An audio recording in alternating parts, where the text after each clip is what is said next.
Pernah dengar urusan perempuan hanya sumur, dapur, kasur? Hati-hati terjebak dalam pemikiran ini. Mending...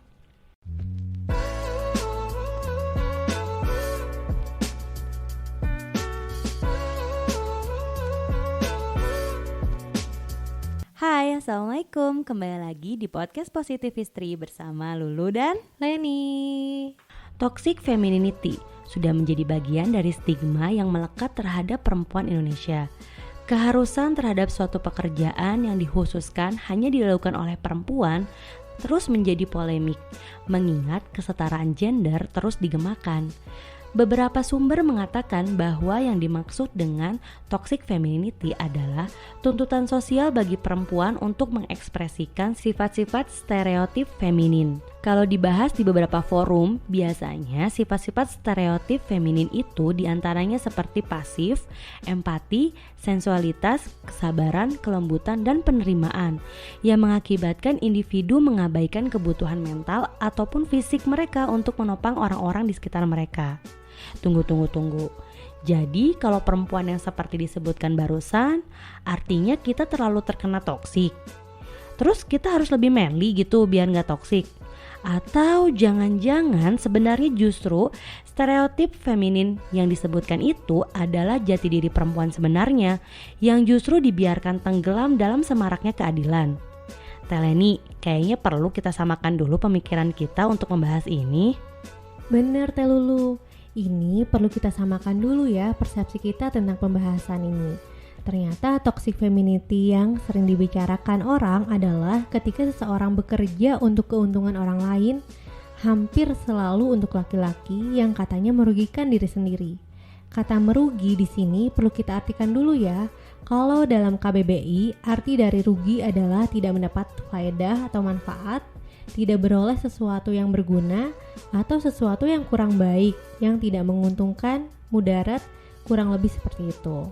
Apakah iya ketika kita mengabdikan diri menjadi seorang perempuan seutuhnya, maka kita merasa selalu tidak berguna atau tidak bermanfaat? Apakah dengan kita menjadi perempuan seutuhnya, kita justru mendapatkan banyak mudaratnya? Sebenarnya ketika kita merasa jawabannya iya, itu bisa muncul karena sebagai bagian bentuk dari depresi, kelelahan, atau solusi yang sangat tidak logis untuk masalah yang kompleks dari hubungan kita dengan pasangan atau dengan yang lainnya. Bisa jadi ketika kita melakukan hal yang sangat feminin dan kita merasa itu sangat normal, tetapi banyak orang yang mengatakan bahwa apa yang kita lakukan adalah ketidakberdayaan alias terkena toxic femininity. Belum lagi kalau ada tuntutan demi tuntutan yang kita alami, sehingga kita merasa mengiyakan dan bahwa kita juga sedang tidak berdaya. Contohnya seperti apa aja sih yang dibilang orang dengan ketidakberdayaan perempuan? Pernah dengar urusan perempuan hanya sumur, dapur, kasur? Hati-hati terjebak dalam pemikiran ini teman-teman. Oke, kalau kita bahas stereotip tentang pandangan perempuan tentang sumur, dapur, kasur itu adalah hal yang memang pandangan zaman dulu. Tapi kan masalahnya yang sering digaung-gaungkan adalah urusan perempuan jago masak, perempuan pintar mengurus rumah, perempuan mengurus anak, atau jago merias diri. Bukankah itu adalah skill yang memang harus dimiliki perempuan?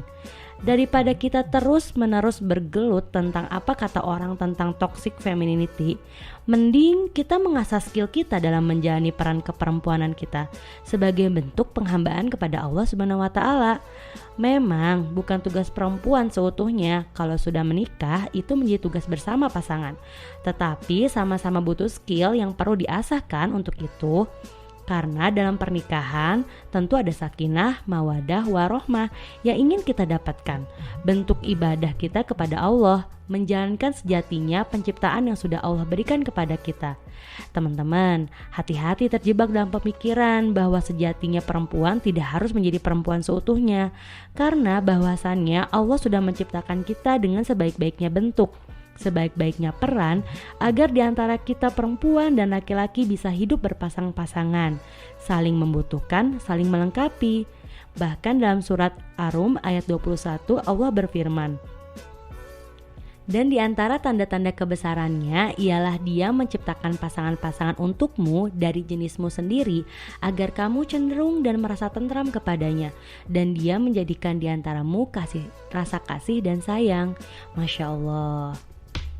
Masya Allah.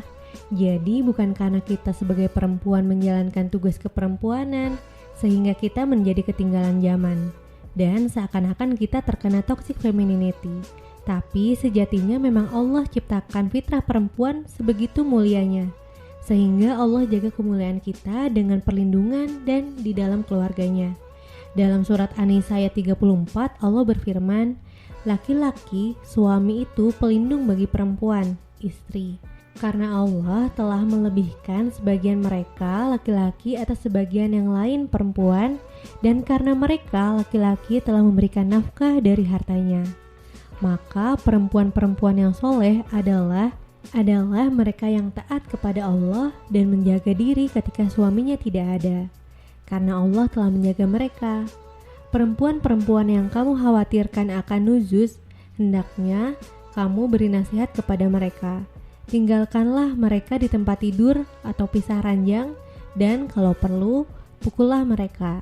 Tetapi jika mereka menaatimu, maka janganlah kamu mencari-cari alasan untuk menyusahkannya. Sungguh Allah Maha Tinggi, Maha Besar. Cobalah sekarang peluk dirimu, lapangkan dadamu, tarik nafas dalam-dalam, dan berterima kasihlah kepada dirimu yang sudah menjadi perempuan seutuhnya. Menjaga fitrah yang sudah Allah berikan, memberikan yang terbaik untuk pasangan, dan juga selalu berusaha melakukan yang terbaik untuk anak-anakmu. Kamu perempuan hebat. Masih belum cukup penjelasan tentang feminitas perempuan dan fitrah perempuan. Buat teman-teman yang sedang berjuang menjalankan peran menjadi istri dan ibu, kita kuatkan peran kita bersama yuk. Ikuti program Positive Wife untuk kamu yang ingin mengasah peran istri dan peran ibu dengan mentor yang expert di bidangnya, tentunya support group yang sefrekuensi. Dan juga ikuti program Positive Circle untuk kamu yang merasa butuh lingkaran positif dalam menggapai ridho Allah. Ini bentuk kajian mentoring rutin yang membahas tentang empowered woman dan akidah ketahanan keluarga dengan mentor-mentor yang akan membersamai kita. Yuk ditunggu bergabung di Positivistry. Sampai jumpa di podcast selanjutnya ya. Assalamualaikum.